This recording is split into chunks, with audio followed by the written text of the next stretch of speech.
अब हमारे हृदय में कोई ऐसी चाहें हैं जो हमें चैन लेने दे रही है।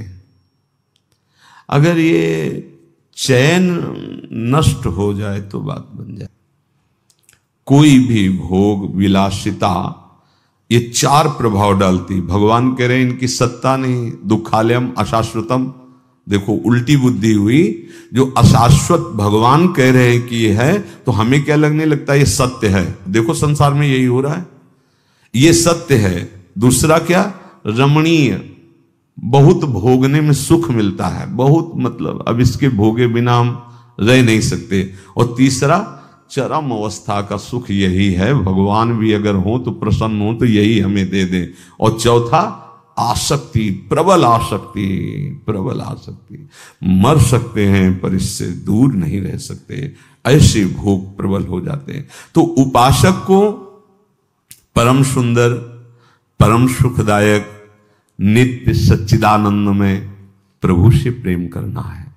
तभी हमारा आवागमन, तभी दुख, चिंता, शोक, नाना प्रकार की विपत्तियों से हम बच पाएंगे। इसलिए बहुत सावधान रहें शरीर की विलासिता से। अब आगे की बात कह रहे हैं, साधक बोलने में चूक ना करे। अगर बोलने में सावधानी नहीं करेगा, सावधानी नहीं रखेगा, तो जबान से जो भजन होता है उसका प्रभाव रुकने लगेगा और आपका मन भजन से हटने लगेगा। पहली सावधानी, पहला नियम लो कि हमको बहुत बोलना नहीं है, बस भाई भाई हर समय लगे रहना, वही प्रपंच की बातें। पहला संयम वाणी का लो, हमें बिना किसी विशेष कारण के बोलना नहीं है। और ये ज्यादा परेशानी इसमें नहीं पड़ेगी यदि नाम जापक हो।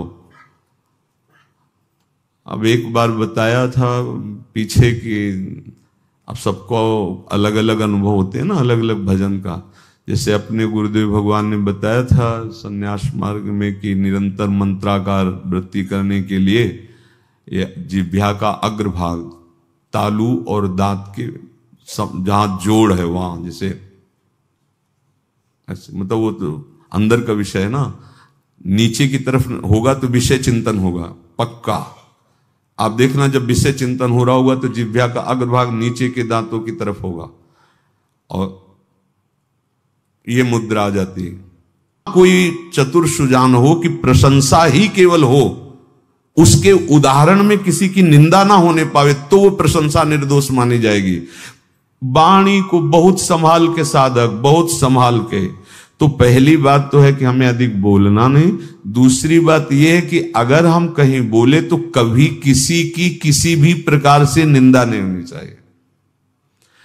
दर्शन करने गए वो तो ठीक ही था, लेकिन बगल में जो हमने देखा भाई, हमको तो मतलब अब शुरू गए थे अपने पाप मोचन करके भगवत विग्रह के दर्शन करने, और अगल बगल के दृश्यों को देखकर निंदा कर डाली, सब खो डाला। बहुत संभल के, बहुत सब। और ये दोष तुम्हें समझ में नहीं आते कि हमसे दोष हो रहे हैं और आप कर बैठते हैं। दूसरी, तीसरी, आपको वाणी में देखना है कहीं तुम्हारी प्रशंसा वाली बात तो तुम्हारे मुख से नहीं निकल रही।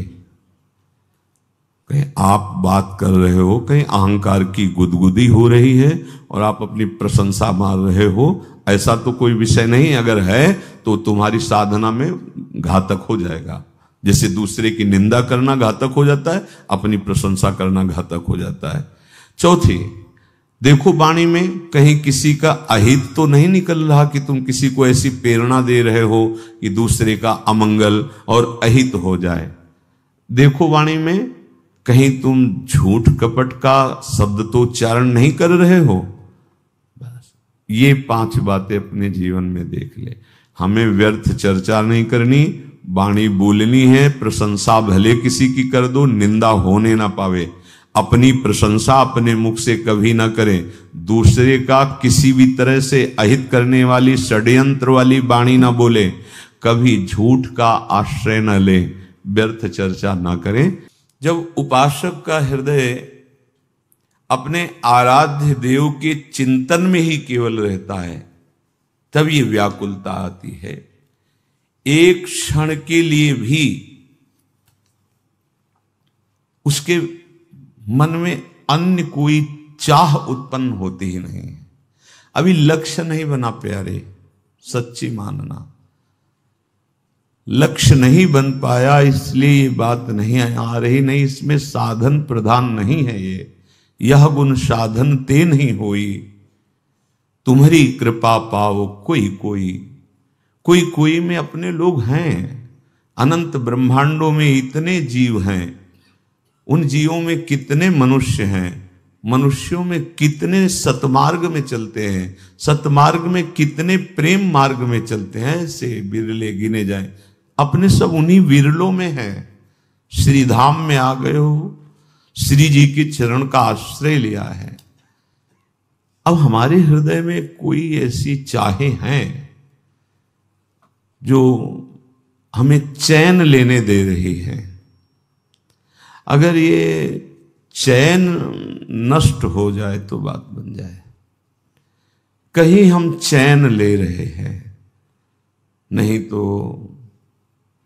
ये चैन मिट जाए तो फिर व्याकुलता प्रकट हो जाए। पर जब तक तुम ऐसे इन पापाचरण को करते रहोगे तब तक इस बात को तुम समझ ही नहीं पाओगे। त्यक्त्वा, इसलिए छोड़ दो, वास्तविक सुख की तरफ चलो, छोड़ दो ये पाप दृष्टि। तुम सुख के लिए ही ये पाप करते हो। वास्तविक सुख पाना चाहते हो तो त्यक्त्वा दृष्टिम मूढ़म पापी यसी त्वम पश्याश्चर्याम ताम स्वमर्याद्य मूर्तिम। तुम्हारे अंदर अभी मूर्खता नष्ट नहीं हुई। तुम भोगों में, पापाचरणों में सुख ढूंढ रहे हो। देखो कितना अपार सुख प्रभु के नाम रूप लीला धाम में है। तुम अपनी इस मूढ़ता का त्याग करो। आश्चर्य में सुख है प्रभु, मतलब तुम कल्पना भी नहीं कर सकते कि कैसा होता है भगवदानंद। एक बार अपनी पाप दृष्टि को छोड़िए। महापुरुष जन वर्णन करते हैं कि उपासक जिसको भगवान ने कृपा करके सत्संग सुनाया और उसके मन में निश्चय आया कि मैं इस मार्ग में चलूंगा, कह रहे जानबूझकर आचरण गंदे तो होने ही न पावे। जानबूझ के आप कोई दृश्य देख रहे हैं, कोई बातें कर रहे हैं, कोई क्रियाएं कर रहे हैं, ये जानबूझकर तो किसी भी तरह से अशुद्ध आचरण होने ना पावे। अगर कहीं चूक हो जाती है, असावधानी बन जाती है, तो कृपा बल आपकी समस्त बुराइयों को मिटा देगा, क्षमा कर देगा। एक होता है जानबूझ, जानबूझ का मतलब संकल्प के सहित। एक अचानक ऐसा कुछ हो गया, वो समझ नहीं पाया, वो प्रभु देखते हैं, वहां वो बचा लेते हैं, हर तरह से बचा लेते हैं, गिरने पर भी बचा लेते हैं। होता है, अचानक भी हो जाता है। कोई घटना घटी, धक्का लग गया, वो पिटाई शुरू कर दी, गाली हो गया, लड़ाई झगड़ा, कुछ कई तरह की ऐसे पाप प्रवृत्तियां अचानक हो जाती हैं जिनको पता नहीं चल पाता। वो भगवान की कृपा संभाल लेगी। जानबूझकर संकल्प करके क्रोध करना, काम की बात, अहंकार की बात, ये उपासक हो, इस पाप में दृष्टि को दूर करो, बहुत जल्दी आनंद मिलने लगेगा, बहुत जल्दी। ये भ्रम तो हमारे हाथ जोड़कर प्रार्थना, छोड़ दो कि भगवान दुर्लभ वस्तु हैं, छोड़ दो बिल्कुल मत। हम अपने संत महापुरुषों के अनुभव की और छाती की बात कहते हैं, ये छोड़ दो भ्रम कि भगवान दुर्लभ है। दुर्लभ है ये संसार, दुर्लभ है संसार, क्योंकि ये न था, न है, न रहेगा, तो कैसे मिलेगा। नासतो विद्यते भाव, इसकी सत्ता ही नहीं, उसके लिए तुम जन्म जन्मांतर से भटक रहे हो। मिला है संसार तुम्हें आज तक? क्या है तुम्हारे पास? जहां हटे तो फिर वैसे ही, कुछ नहीं, केवल लगा कि हमने बहुत बटोर लिया। जपो नाम प्रभु का। अगर नाम जपा है तो फिर ऐसा नहीं हो सकता तुम खाली हाथ जाओगे। हे, ऐसी बात तो कभी सुनना भी नहीं, अंगुली कान में डाल लेना। हम भूल गए इसीलिए ये बात है, नहीं तो हमारे वो खिलौना है, हम उनके खिलौना नहीं खेल रहे सखा, उनके कांधे पे चढ़ के। ये हमारे खिलौना हैं और हम उनके खिलौना हैं। इस प्रकार पूज्य गुरुदेव महाराज जी ने बताया कि व्यक्ति को कौन कौन सी 4 बातें दुर्गति की तरफ ले जाती हैं। उम्मीद है आपने इन बातों को ध्यान से सुना होगा और अपने जीवन में उतारेंगे। जय श्री राधे कृष्णा।